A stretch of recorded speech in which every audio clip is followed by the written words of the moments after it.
সাব্বির রহমান নিঃসন্দেহে বাংলাদেশের সেরা হিটার ব্যাটসম্যান। বলতে গেলে বর্তমান সময়ে তিনি একাদশে সুযোগ পেলেন না, কিন্তু বাংলাদেশে আসছে নতুন এক হিটার কোচ, যে কিনা জুলিয়ান উড, যে কিনা সাব্বির রহমানের মতো ঊর্ধ্ব তারকাকে খুঁজে খুঁজে বের করবে, বাংলাদেশের হিটিং যে ঘাটতি রয়েছে সেটা পূরণ করবে। তাদের মধ্যে সাব্বির রহমান কি আবারও ফিরতে যাচ্ছে জাতীয় টিমের মধ্যে বা স্কোয়াডের মধ্যে, প্রাথমিক স্কোয়াডের মধ্যে? কারণ হচ্ছে এমনটাই আশা করা যায়। কারণ হচ্ছে যখন এই কোচকে আনা হবে, তখন এই কোচ চাইবে বাংলাদেশের সর্বকালের সেরা হিটার ব্যাটসম্যান সাব্বির রহমানকে আবারও দলে ফেরানোর জন্য।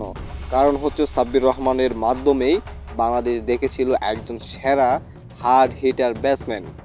জুলিয়ান উড চাইবে সাব্বির রহমানের মতো এমন প্রতিভাবান খেলোয়াড়কে আবারও ফেরানোর জন্য। কারণ হচ্ছে সাব্বির রহমানের বয়স কিন্তু এখনও শেষ হয়ে যায়নি।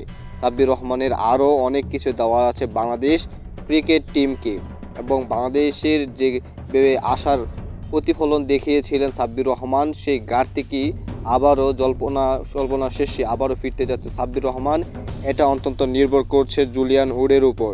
বলতে গেলে সাব্বির রহমান আশা রাখতেই পারে, অথবা সাব্বির ফ্যানরা আশা রাখতেই পারে জুলিয়ান উড সাব্বির রহমানকে আবারও প্রাথমিক স্কোয়াড অথবা জাতীয় টিমে আসার সম্ভাবনার একটি মাধ্যম হিসাবে কাজ করতে পারে। আপনার কি মনে হয় সাব্বির ফ্যান হিসাবে?